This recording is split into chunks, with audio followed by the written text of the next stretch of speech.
नमस्कार साथियों, तो एक बार फिर से आप सभी लोगों का स्वागत है हमारे यूट्यूब चैनल पर डेली करंट अफेयर सीरीज में, जहां हम लोग प्रतिदिन घटित होने वाली सारी घटनाओं को क्या करते हैं, करंट अपडेट्स के द्वारा देख लेते हैं। तो चलिए शुरू करते हैं, लेकिन उससे पहले हम लोग कोट देखा करते हैं। तो आज का कोट क्या है? आज का कोट है, सपने वो नहीं जो हम सोने के बाद देखते हैं, बल्कि वो है जो हमें सोने नहीं देते। तो सपनों के कारण हमें नींद नहीं आती, दिन रात मेहनत करते हैं हम लोग, तो वो होता है हमारा सपना। ये नहीं कि सोने के बाद जो हम सपना देख रहे हैं वो सपना नहीं, वो एक तरह का बस भ्रम है। ठीक है साथियों, शुरू करते हैं आज की करंट अपडेट्स को। आज का क्या क्या करंट अपडेट है, इसको डिस्कस कर लेते हैं। तो सबसे पहला है कि पीएम मोदी जो है मॉरिशस के राष्ट्रीय दिवस जो कि 12 मार्च को मनाया जाए, ध्यान रखना है आपको, 12 मार्च को, प्रतिवर्ष 12 मार्च को जो मॉरिशस है, हमारा पड़ोसी देश मॉरिशस, वहां पे राष्ट्रीय दिवस मनाया जाता है। तो उस समारोह में मुख्य अतिथि के तौर पे शामिल होने वाले हैं। ठीक है, इस साल जो है इनका 2025 में अगर देखा जाए तो 2025 में इनका कौन सा राष्ट्रीय दिवस मनाया जा रहा है, तो ये है 57 संतावन। ठीक है, तो 57वां वर्षगांठ मनाया जा रहा है। इनके बारे में अगर देखें तो 1968 में ब्रिटिश शासन से इनको स्वतंत्रता मिली थी। और पिछले बार का अगर बात किया जाए कि पिछले वर्ष देखा जाए मॉरिशस में राष्ट्रीय दिवस समारोह में मुख्य अतिथि कौन थे, तो हमारी माननीय जो राष्ट्रपति हैं द्रौपदी मुर्मू जी थी। और इस बार कौन है, तो हमारे जो प्रधानमंत्री हैं नरेंद्र मोदी जी। ठीक है साथियों, चलते हैं आगे की ओर। आगे हमारा कि आयुष मंत्रालय ने हाल ही में 5 गिनीज वर्ल्ड रिकॉर्ड बनाए हैं। ध्यान रखिएगा, आयुष मंत्रालय के द्वारा हाल ही में 5 गिनीज वर्ल्ड रिकॉर्ड बनाया गया है। सबसे पहला क्या है कि एक सप्ताह में स्वास्थ्य अभियान के लिए सर्वाधिक प्रतिज्ञा। ठीक है, तो एक सप्ताह में स्वास्थ्य अभियान के लिए सबसे ज्यादा प्रतिज्ञा लिया गया है, जिसकी संख्या कितना है देखिए यहाँ पे, 912, 60,04,000। ध्यान रखना है आपको, 60,04,000 प्रतिज्ञा है, जो कि न्यूनतम आवश्यकता 14,551, 500 जो 71 है, इससे बहुत अधिक है। और ये रिकॉर्ड बनाया गया क्योंकि संख्या बड़ा है, संख्या ध्यान रखिएगा कि सबसे ज्यादा संख्या है। ठीक है, उसके बाद देखिए एक महीने में अगर देखा जाए तो स्वास्थ्य अभियान के लिए सबसे ज्यादा प्रतिज्ञा भी कौन है, इसी के द्वारा बनाया गया है। साथ ही साथ अगर देखा जाए तो स्वास्थ्य अभियान के लिए प्राप्त सब सर्वाधिक, ठीक है, ओवरऑल ओवरऑल मिला कर दिया जाए, उसमें भी सबसे ज्यादा इसी का है। उसके बाद डिजिटल प्रमाण पत्र, ध्यान रखिएगा, डिजिटल प्रमाण पत्र जो प्रदर्शित करना है, उसमें सबसे बड़ा photo album, online photo album सबसे बड़ा जो फोटो एल्बम है, उसमें भी 62,525 फोटो के साथ ये क्या किया गया है, सबसे बड़ा रिकॉर्ड बनाया गया है। लेकिन सिर्फ फोटो का ही नहीं, वीडियो एल्बम का भी बनाया गया है, ये भी ध्यान रखना है आपको। सबसे बड़ा ऑनलाइन वीडियो एल्बम का भी रिकॉर्ड आयुष मंत्रालय के द्वारा ही बनाया गया है, 12,798 वीडियो। ठीक है, ध्यान रखिएगा। इससे पहले कितना का रिकॉर्ड था, तो 8,992 का था। तो बहुत बड़ा उछाल यहाँ पे देखिए कि बहुत ज्यादा लंबा उछाल से इस रिकॉर्ड को तोड़ा गया है। ध्यान रख लीजिए, जो गिनीज वर्ल्ड रिकॉर्ड का जो संस्था है, उसके द्वारा 5 यहाँ पे सर्टिफिकेट दिया गया है अलग अलग फील्ड में। ठीक है साथियों, चलते हैं आगे के करंट अफेयर्स को डिस्कस कर लेते हैं। तो आगे है हमारा भारत जापान के बीच में सैन्य अभ्यास जो छठा इस साल 2025 में कौन सा होगा, ध्यान रखना है आपको, 2025 में छठा होगा। पिछले साल 2024 में ये पांचवा हुआ था। पिछले साल अगर देखें तो 2024 में यह पांचवा हुआ था। कब से शुरू होने वाला है, तो 24 फरवरी से, 24 फरवरी से मतलब कल से शुरू होने वाला है। और इसको नाम क्या दिया जाता है, तो नाम देखिए, नाम यहाँ दिया गया है धर्मा गार्डियन। नाम क्या दिया गया है इसको, धर्मा गार्डियन दिया गया है। देखिएगा, ध्यान रखिएगा आप लोग, धर्मा गार्डियन अगर कभी भी पूछे कि धर्मा गार्डियन जो है किन दो देशों के बीच सैन्य अभ्यास के से संबंधित है, तो ध्यान रखना है आपको, एक तरफ है आपका भारत, अपना प्यारा देश भारत, जबकि दूसरी तरफ कौन सा है, जापान। ठीक है, ध्यान रखिएगा। कब से कब तक चलेगा, 24 फरवरी से 9 मार्च तक चलेगा। जापान के जो फूजी वहां पे मैनुअल ट्रेनिंग एरिया है, वहां पे इसको कराया जाएगा। ठीक है साथियों, इसके अंतर्गत क्या क्या होगा, तो अंतर संचालन होगा।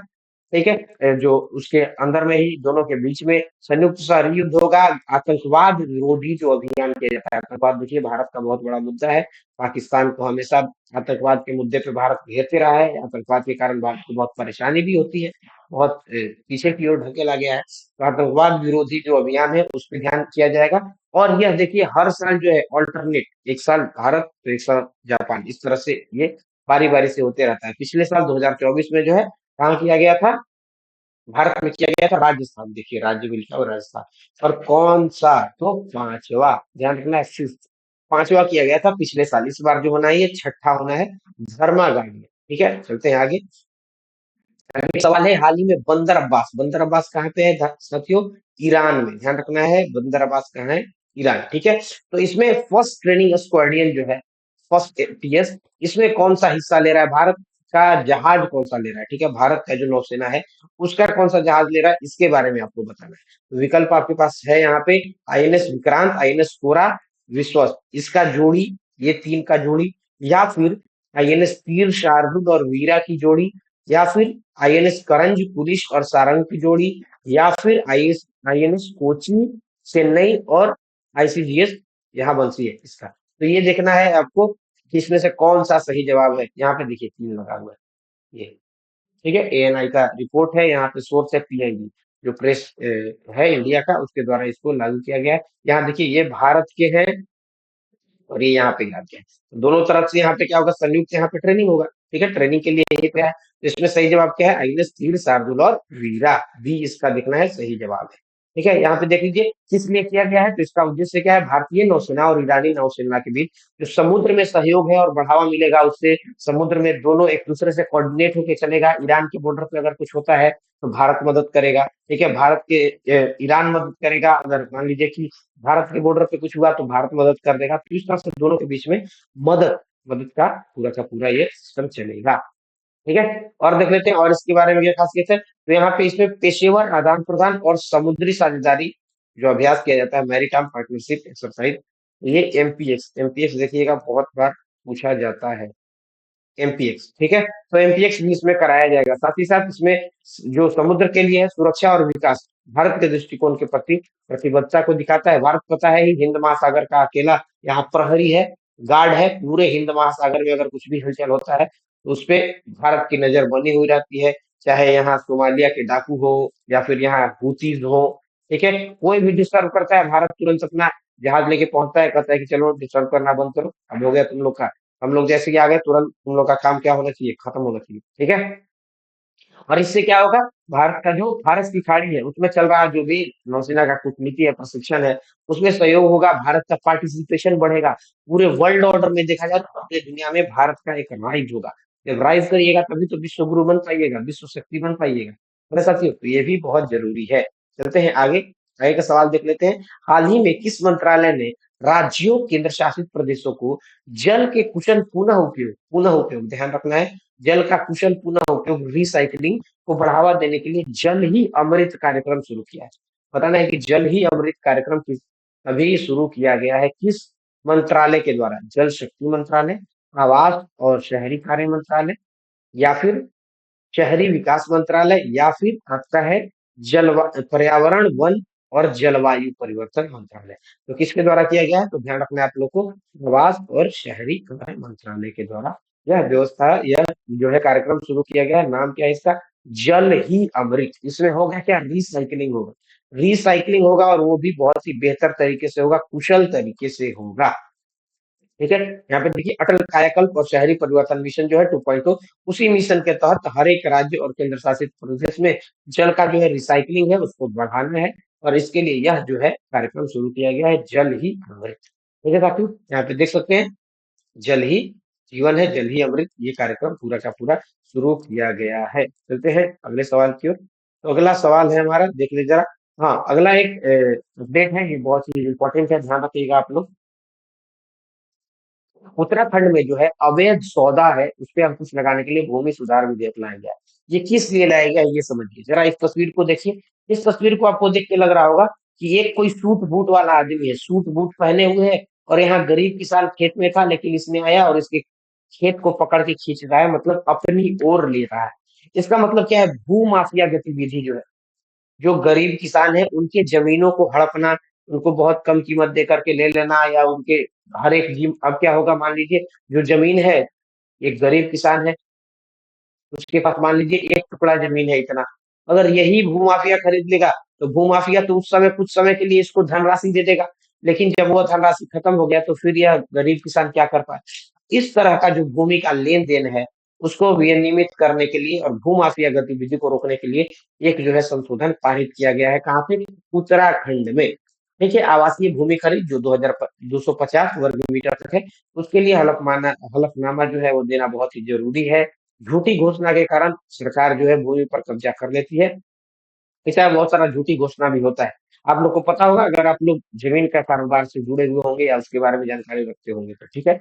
या फिर औद्योगिक भूमि जो है खरीद के लिए राज्य स्तर का मंजूरी तो ज़रूरी है ही। मान लीजिए कोई आपको इंडस्ट्री लगाना है, मान लीजिए कोई इंडस्ट्री लगाना है तो पहले आपको राज्य से परमिशन लेना पड़ेगा कि मेरे को इंडस्ट्री लगाना है, इसके लिए मैं यहाँ पर ज़मीन खरीदूँ कि नहीं? किससे ज़मीन ले रहा हूँ, कितना ले रहा हूँ, क्या उसको पे कर रहा हूँ, जो सरकारी उसका रेट है वो दे रहा हूँ कि नहीं? ठीक है? सही तरीके से ले रहा हूँ कि नहीं, जो ज़मीन बेच रहा है, वह उसका जो बोले तो इकलौता मालिक है कि नहीं। बहुत सारा भू का जो व्यापार है, उसमें बहुत कुछ इसमें क्या होता है, इस तरह का समस्या बना हुआ रहता है।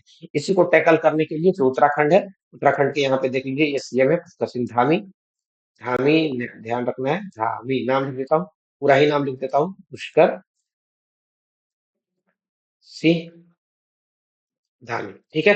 तो ये इनके द्वारा ये विधेयक लाया गया है, ये वहाँ के विधानसभा में, ठीक है? आगे देख लेते हैं, तो आगे आज हमारा स्टैटिक जीके क्या है? तो हम लोग पहले देख लेते हैं कि क्या-क्या जो वायसराय लोग थे इंडिया के, उसके उनके कुछ हिस्से और कब से कब तक थे, इसको ज़रा देख लेते हैं। तो सबसे पहले देखिए गवर्नर जनरल से शुरुआत करते हैं, सबसे पहले गवर्नर जनरल से। तो आपको पता होगा सबसे पहला गवर्नर जनरल जो बने थे, वो वॉरेन हेस्टिंग्स बने थे, ठीक है? जो सबसे पहला गवर्नर जनरल थे। उसके बाद फिर लॉर्ड कॉर्नवालिस बने, उसके बाद शोर बने, उसके बाद वेलेस्ली मिंटो हेस्टिंग्स, ठीक है? उसके बाद आमहर्स्ट बेंटिंग, ध्यान रखिएगा, लॉर्ड विलियम बेंटिंग 1828 से 1835 तक, ठीक है? ध्यान रखिएगा आप लोग, ये इंपॉर्टेंट है। यहाँ पे स्टार मार्क लगा दे रहा हूँ, ठीक है? आगे चलते हैं। तो एलन बोरो है, उसके बाद फिर बर्ड है, उसके बाद हार्डिंग है, डलहौजी है और कैनिंग है। डलहौजी के समय में ध्यान रखिएगा, डलहौजी बहुत बड़े सेनापति थे। और कैनिंग का समय ध्यान रखिएगा, जब क्या हुआ था पूरा का पूरा फर्स्ट स्वतंत्रता की पहली लड़ाई 1857 की क्रांति, ठीक है? लॉर्ड कैनिंग, ये ध्यान रखिएगा। उसके बाद आपको पता होगा कि ये क्रांति के बाद क्या हुआ, जो ब्रिटिश सरकार था, ब्रिटिश जो वहां का क्राउन था, उसके द्वारा क्या किया गया, गवर्नर जनरल के पद को इनहांस करके, अपग्रेड करके वायसराय बना दिया गया। क्या बना दिया गया? वायसराय। बोला गया कि अब भारत में क्या होगा, वायसराय होगा, और इंडिया क्या हो गया, ब्रिटिश इंडिया हो गया। तो पहले वायसराय बने लॉर्ड कैनिंग, उसके बाद एल्गिन बने, उसके बाद नेपियर, डेनिशन। इस तरह से पूरा का पूरा लिस्ट दिया हुआ है। नॉर्थ ब्रुक है, लीचन है, रिपन है, तो याद होगा, ठीक है? रिपन है, उसके बाद डेफरिन है, उसके बाद लैंसडाउन, एल्गिन, और नीचे जाए तो लॉर्ड कर्जन का एरा था। उसके बाद मिंटो टू, हार्डिंग टू, चेल्सफोर्ड आप लोग ध्यान रखिएगा, जो 1919 का भारत सरकार अधिनियम आया था, 1919 का भारत सरकार अधिनियम आया था। ये किनके समय में आया था? तो ये चेल्सफोर्ड के समय में ही आया था, ठीक है? उसके बाद इरविन, आपको पता होगा इरविन पैक्ट गांधी जी के द्वारा यहाँ पे साइन किया गया था। उसके बाद वेलिंगन, उसके बाद वोवेल, लास्ट जो थे, जब समझिए कि आजादी जो साइन हो रहा था, लॉर्ड विलियम, जो आपका क्या है, लुइस माउंटबेटन, ठीक है? तो लुई माउंटबेटन के साथ नेहरू जी के बहुत बढ़िया संबंध थे, ठीक है? इनके बारे में आप लोग जानते ही हैं। फिर आजादी मिली तो कुछ समय के लिए माउंटबेटन यहीं पे जब तक थे, उसके बाद तो आजादी दे कर फिर चले ही गए। तो जब तक यहाँ पे पूरा व्यवस्था न बन गया, पूरा का पूरा संविधान नहीं बन गया, अपना रूल नहीं हो गया, तब तक रूल का पूरा बुक नहीं लिखा गया, तब तक यहाँ पे एक तरह से वायसराय की तरह ही, गवर्नर जनरल की तरह ही एक पद था जो हैंडल करता था पूरे भारत को। और यह जिम्मेवारी सौंपी गई थी भारत के तरफ से चक्रवर्ती राजगोपालाचारी को। बाद में जब पूरा का पूरा संविधान बन गया तो ये भी क्या हो गया, जो पूरा का पूरा पोस्ट है खत्म। ठीक है? अब देख लेते हैं ब्रिटिश शासन के कुछ कार्य और समकालीन गवर्नर जनरल। जैसे 1773 का जो अधिनियम आया था, उस समय वारेन हेस्टिंग्स थे।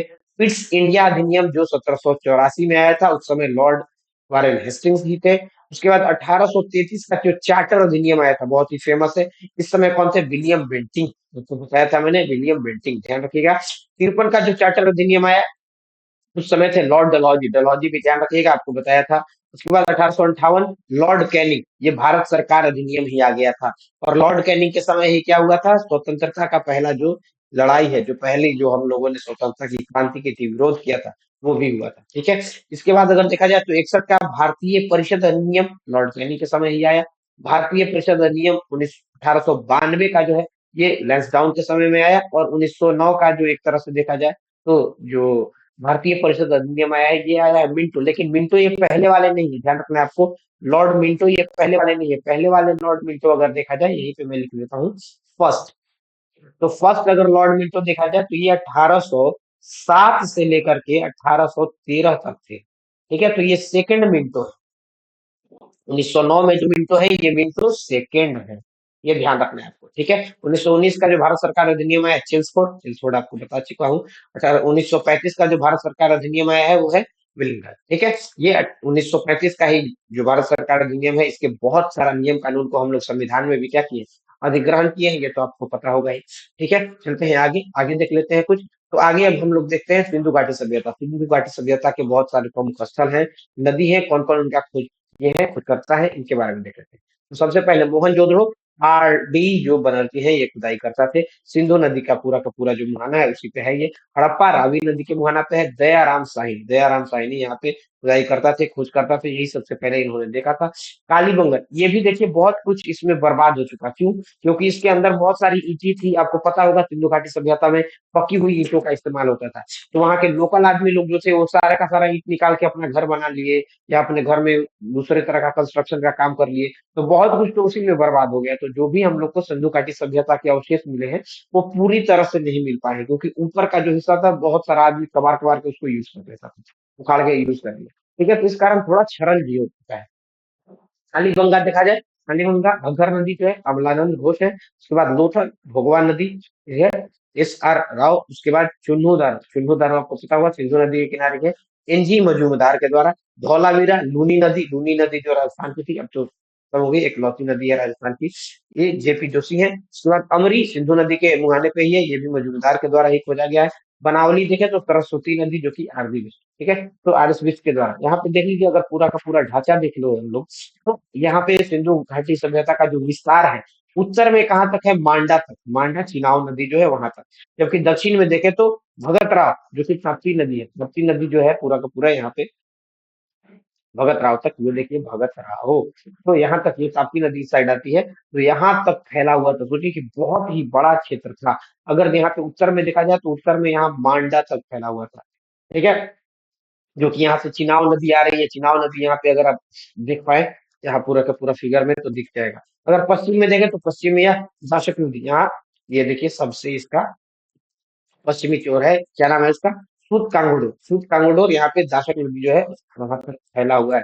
जो कि पूरब में अगर चल जाए, पूरब में चल जाए तो यहाँ पूरब में देखिए आलमगीरपुर, ध्यान रखना है आलमगीरपुर, कम से कम ये चार इंपॉर्टेंट पॉइंट तो आपको ध्यान रखना ही है। ठीक है, उसके बाद बीच में यहाँ रोपड़ है, कालीबंगा है, धौलावीरा है, चुन्नूदारो है, मोहनजोदड़ो है, हड़प्पा है, ठीक है, मांडा है, और देखे तो बालाकोट है। ठीक है, यहाँ लोथल है, लोथल आपको पता होगा, लोथल क्या था वहां का, आपका वो था बंदरगाह, जहाँ पे नाव आके लगती थी, यहाँ से व्यापार होता था, यहाँ से अपना सामान ढाला जाता था और इसको ले जाया जाता था फारस की ओर, अरब की ओर, उस तरफ ले जा करके इसको मिस्र की ओर बेचा जाता था।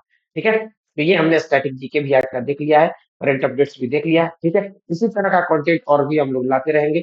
तो अब इसको क्या करते हैं, सेशन को समाप्त करने हैं, लेकिन उससे पहले आपने जो गुजारिश है, हर दिन मैं गुजारिश करता हूँ, आप लोग देखते हैं, लाइक भी कर लिया करते हैं। तो क्या करिए, जाते जाते वीडियो को लाइक कर दिया करिए, दूसरों के साथ शेयर कर दीजिए, और जाते जाते चैनल को सब्सक्राइब भी कर लीजिए, बेल आइकन दबाना न भूलिए, क्योंकि इससे क्या होगा, जो भी वीडियो आएगा, जो भी कंटेंट आएगा, उसका सूचना आपको फटाफट मिल जाएगा। ठीक है साथियों, इसी के साथ इसको समाप्त करते हैं। तब तक स्वस्थ रहिए, मस्त रहिए, पढ़ाई लिखाई में व्यस्त रहिए। जय हिंद, जय